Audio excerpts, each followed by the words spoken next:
We will now begin stage 2, and in stage 2 we have what is a pip, concept of bid and ask price, what is a spread, forms of trading orders, concept of take profit and stop loss, leverage, and lastly lot size. Stage 2 marks the real beginning of your forex journey. If you have not been focused before, please start from now. All what we have been doing since is introduction. We'll now start the main foundation, and we'll start with what is a pip. Pip is the bedrock of everything. I repeat, everything we are going to be doing in forex. If you miss the concept of pips here, believe me, your foundation is going to be shaky all through your forex journey. Currencies are gauged in pips, trade orders are placed in pips, profit is calculated in pips. Practically everything we are doing in forex involves pips. So take your time to understand this very important topic. Let's now fire on. A pip is the smallest unit in which a currency pair can change. It can also be said to be a standardized unit and the smallest amount by which a currency pair in forex market can change. Let's now get to how to calculate it. This is where I need maximum concentration for you. For most currency pairs in forex, we are starting the calculation from the 5th decimal place. However, there are a few exceptions.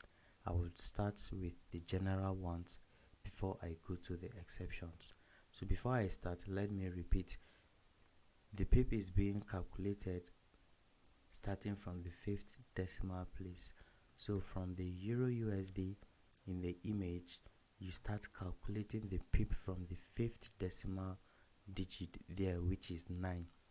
Currency moves generally in forex are measured and calculated in pips. If I add 1 to the 5th decimal place number there and it increased by 1 pip, Euro USD, which is currently at 1.092299, makes a move of 1 pip. Its new value would become 1.09300. Let's still have another example.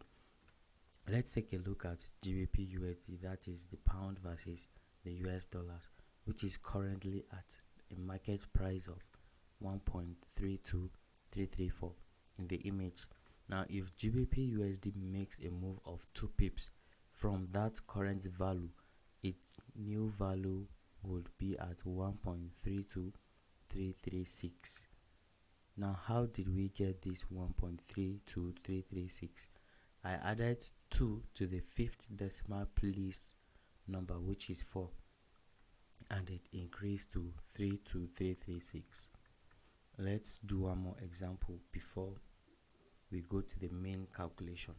Let's take a look at the Euro CHF, which is at the current market value of 1.00235 in the image.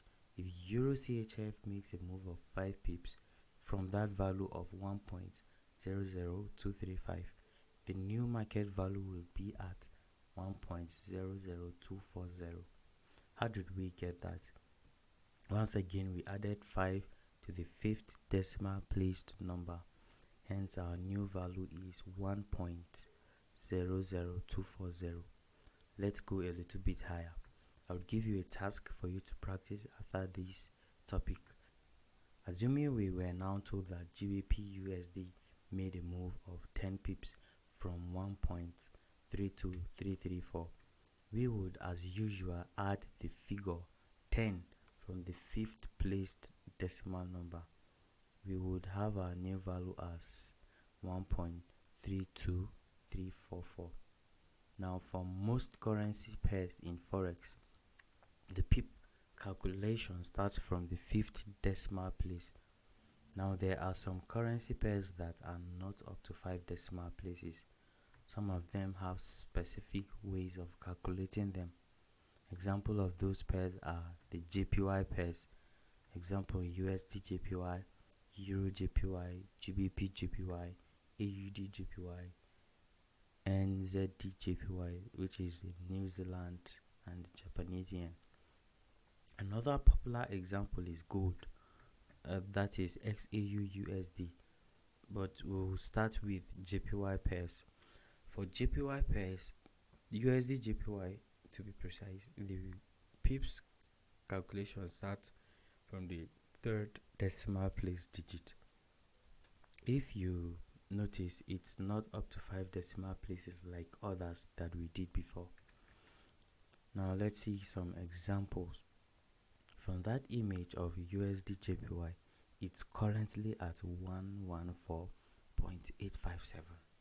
From that value, if it makes a move of 2 pips, the new value will be at 114.859. How did we get this?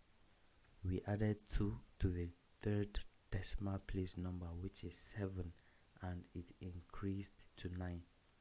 That is how we got 114.859. Let's go a little bit higher. Assuming USD JPY made a move of 10 pips from that value of 114.857, the new value, by simply adding 10 from the third decimal place number, would be 114.867. Now let's get to the last exception, which is gold. By seeing how to calculate pips on gold, which is XAU/USD, gold is represented as XAU/USD because the chemical formula for gold in the periodic table is AU. So some brokers write it as XAU/USD instead of gold. Gold's volatility is the highest. It can move 1000 pips on a good day. And from the gold pair in the image, the price is currently at 1969.69. If it makes a move of 2 pips, the new value will be 1969.89. How did we get this? We added 2 to the first decimal place number, which is the figure 6. Let's go a little bit higher. Assuming XAU/USD made a move of 5 pips from that same value of 1969.73, it will be as follows. For gold, 1 pip move is equals to 0.1. Hence, for that 5 pip move, we have a 0.1, that means times 5, which will give us 0.5. Adding this 0.5 to the original value of 1969.73, we have 1970.23. We discussed extensively on pips and saw what is a pip and how to calculate pip values among various types of commonly traded currency pairs. We would now move on to the other topics on the outline.